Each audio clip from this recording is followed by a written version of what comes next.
മകൾ, ഭാര്യ, അമ്മ, ഈ റോളുകളിൽ എനിക്ക് ഏറ്റവും ഇഷ്ടം ഏതെന്ന് ചോദിച്ചാൽ തീർച്ചയായും ഞാൻ ഏറ്റവും കൂടുതൽ ഇഷ്ടപ്പെടുന്നത് എന്നിലെ അമ്മയെ തന്നെയാണ്. 12 വർഷങ്ങൾക്ക് ശേഷം കിട്ടിയ എൻ്റെ ഇമ്മാനുവലിനെ അബുദാബിയിലെ സെമിത്തേരിയിൽ കൊണ്ടുവയ്ക്കുമ്പോൾ ഒരു തുള്ളി കണ്ണീരൊഴുക്കാതെ കല്ലുപോലെ നിന്ന ഒരമ്മയിൽ നിന്ന് ഇപ്പോഴുള്ള അമ്മയിലേക്കുള്ള ദൂരം ഒട്ടും നിസ്സാരമായിരുന്നില്ല.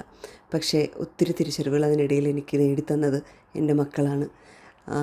എൻ്റെ സമയമല്ല, എൻ്റെ ജീവിതത്തിൻ്റെ പിക്ചറുകൾ ഓരോന്നും ഒരു പസിൽ പോലെ അതാത് സമയത്ത് ഡിവൈൻ ടൈമിങ്ങിൽ കൂട്ടിയോജിപ്പിക്കപ്പെടുമ്പോൾ അത് തരുന്ന സമാധാനം, അത് തരുന്ന ഒരു ഡിവൈൻ പീസ് എന്താണെന്ന് ഞാൻ മനസ്സിലാക്കിയത് എൻ്റെ മക്കളിലൂടെ തന്നെയാണ്.